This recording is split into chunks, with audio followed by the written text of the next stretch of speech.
तो चलिए कक्षा 10वीं के सभी विद्यार्थियों को प्यार भरा नमस्कार। अपनी कक्षा 10वीं में जो अपनी पुस्तक है हिंदी और क्षितिज जो पुस्तक है उसमें उसका पाठ 2 है तुलसीदास। उसके 5वें भाग में पद्यांश में जो हम यहाँ व्याख्या पढ़ रहे हैं ये आप ध्यान से देखिए। जब परशुराम जी विशेष क्रोध करते हैं लक्ष्मण जी पर कि बिल्कुल मारने को उतारू होने के लिए तैयार हो जाते, तो लक्ष्मण जी उनको इस पंक्ति में जवाब दे रहे हैं, तुम तो कालो हाथ जन लावा। लक्ष्मण जी कह रहे हैं इस पंक्ति में कि तुम तो, अरे मुनि महाराज, तुम तो काल यानी मृत्यु को हाँक कहते घुमा के लाने, पशुओं को हाँक के लाते, चारों ओर से घुमा घुमा के मौत को ला रहे हैं। तुम तो काल हाथ जन लावा, बार बार मोय लाग बुलावा। बार बार मेरी तरफ मृत्यु को बुलाकर ला रहे हैं। ये बात लक्ष्मण जी परशुराम जी से कह रहे हैं कि तुम तो मार देना ही चाहते हो, मृत्यु को बार बार हाथ करके बुला के ला रहे हो। अब ये लक्ष्मण जी की बात सुनकर कि मृत्यु को बुला के ला रहे हो, सुना लखन के वचन कठोरा। सुनते ही लक्ष्मण जी के वचनों को वचन कठोरा, लक्ष्मण जी के कठोर वचनों को सुनकर यानी व्यंग्यपूर्ण बातों को सुनकर परस सुधार धर्यो कर घोरा। परसु यानी फरसा को सुधार करके सीधा नुकीला भाग आगे करके, यह सुधारना मतलब लड़ाई के लिए बिल्कुल तैयार। परस सुधार धर्यो कर घोरा। परशुराम जी ने परसा को जो था उनका कंधे पर सीधा और नुकीला धारण करके और घोरा शब्द का अर्थ है भयंकर घनघोर आवाज में गर्जना की। अभी देखता हूं मैं तेरे घनघोर गर्जना करते हुए परशुराम जी लक्ष्मण जी की ओर फरसा उन्होंने नुकीला कर लिया। अब क्या कह रहे हैं परशुराम जी, अब जन दे दोस्त मोहि लोग। अब जन माने लोग, दे माने दे, चाहे मुझे लोग दे, दोषु यानी दोष, मोहि लोग चाहे मुझे कितना ही दोष दे, क्योंकि कहां मुनि परशुराम, कहां बालक लक्ष्मण, तो लोग तो दोष देंगे। अब जन दे दोष मोहि लोगो, कटुवादी बालक वध जोगु। परशुराम जी कह रहे कटुवादी, कटु माने कड़वा या कठोर वचन बोलने वाला बालक, कटुवादी कड़वा वचन बोलने वाला, कठोर वचन बोलने वाला बालक, वध जोगु, वध यानी मारना, जोगु माने योग्य, वध के योग्य है, अर्थात कठोर वचन बोलने वाला बालक ही क्यों ना हो, वो भी वध के योग्य, उसको भी मार देना चाहिए। ये बात कह रहे हैं परशुराम जी। और क्या कह रहे हैं, बाल विलोक, बाल यानी बालक, विलोक माने देखकर जानकर, बालक जानकर बहुत में बाचा। मैं यानी परशुराम जी, मैंने आपको बहुत बचाया है, अब तक बहुत बचाया है, मेरा बच्चा है, यह सोचकर बाल विलोक बहुत में बाचा, अब ये मरण हार भाषा। अब तक तो मैंने इसको बालक समझा, लेकिन अब तो ये मरण हार यानी मरने के लिए तैयार, मरने ही वाला है। मृत्यु नजदीक है, मरणहार। अब यो मरणहार भा साचा, साचा ये बात बिल्कुल सच है कि ये मृत्यु को बुला रहा है, अब ये मरने ही वाला है। अब जब यहां तक कह दिया परशुराम जी ने कि अब तो बस मरणहार, मरने वाला तुरंत। कौसुक कहा क्षमिए अपराधु, कौशिक यहां पर कौन है? विश्वामित्र जी। कौशिक कहा क्षमिए अपराधु, जब बिल्कुल लड़ाई बढ़ने की स्थिति में आई तो बीच में विश्वामित्र जी आ गए और कौशिक कहा, विश्वामित्र जी कहने लगे क्षमिए, क्षमा करो अपराधु, यानी इनके अरे बच्चा है जी, इसके अपराध को क्षमा करो, इसकी बातों पर काहे को ध्यान दे रहे? कौशिक का क्षमिए अपराधु बाल दोष, अरे बच्चों की गलतियों पर, बाल यानी बच्चे, दोष यानी गलतियों। गुण गणहीन साधु, बच्चों के गुण और दोषों पर ध्यान नहीं देते। गणही माने गिनती करना यानी ध्यान देना, ना साधु, ना का अर्थ क्या है यहाँ पर? नहीं, साधु यानी अच्छे लोग, सज्जन लोग, विद्वान लोग छोटे बच्चों के गुण दोषों पर ध्यान नहीं देते। खर कुठार में जब ये कहा तब फिर यहाँ पर परशुराम जी बोले, खर कुठार में अकरन को ही, खर यानी पैना, नुकीला, कुठार माने कुल्हाड़ा। परशुराम जी का मेरा ये पैना, नुकीला, कुल्हाड़ा, मैं अकरण कोई, अकरण ये सब ध्यान देने योग्य है। अकरुण यानी करुणा रहित, करुणा रहित का अर्थ है निर्दयी, दया नहीं करना। अकुरण निर्दयी, को ही माने क्रोधी, कोई शब्द पहले भी आया है, को ही का अर्थ है क्रोधी। मैं बहुत ही निर्दयी हूं, क्रोधी हूं और मेरा बहुत कुल्हाड़ा जो है, फरसा बहुत पैना है। आगे अपराधी गुरुद्रोही, और मेरे सामने ये अपराधी गुरुद्रोही, गुरुद्रोही यानी गुरु का अपमान करने वाला, गुरु का अपमान करने वाला अर्थात गुरु जी बैठे फिर छोटे बच्चे को क्या मतलब है? बात आ रही समझ में? बड़ों के सामने छोटे नहीं बोलते, ये नियम की बात है। तो यहाँ पर उन्होंने कहा ये गुरु का भी अपमान है एक तरह से, तो गुरु जी है तो बच्चों को क्या मतलब है?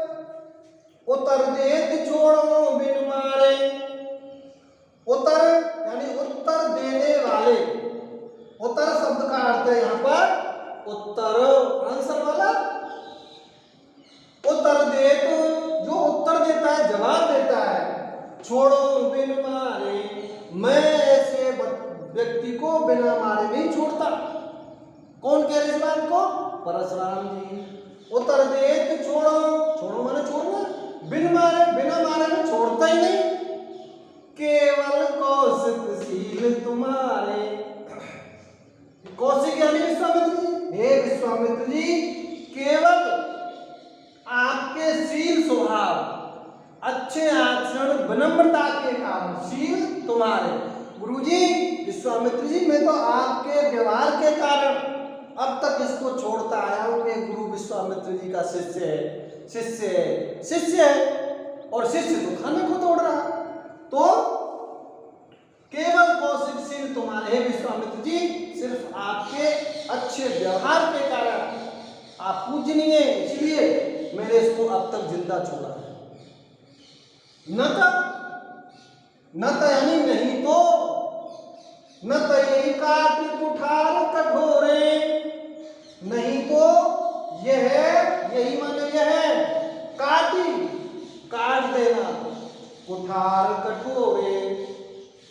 अब तक तो ये कठोर मेरे कुल्हाड़े यानी फरसा से कट गया होता, न तो नहीं तो ये अब तक मेरे कठोर कुल्हाड़े से कट गया होता, कठोर कुल्हाड़े से कट गया होता। और क्या होता फिर?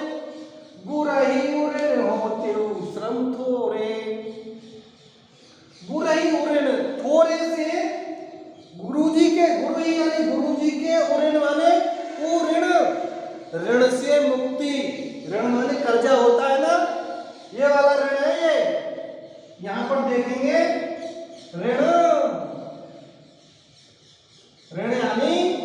कर्जा। गुरई उऋण, गुरु जी के कर्ज से उऋण हो जाता, कर्ज मुक्त हो जाता। श्रम थोड़े, थोड़े से परिश्रम से, कितना सा, इतना करना था बस, थोड़े से परिश्रम से गुरु ऋण से मुक्त हो जाता। ये बात परशुराम जी कह रहे हैं। जब परशुराम जी ने कहा कि ये बिल्कुल अभी तो मेरे कुल्हाड़ से मर ही गया होता, आपके कारण छोड़ रखा है मैंने। ये बात सुन करके विश्वामित्र जी को अच्छी नहीं लगी। और क्या कहा तुम्हें? गाधी सुन, गाधी सुन। ये गाधी के पुत्र यानी विश्वामित्र जी के लिए है ये।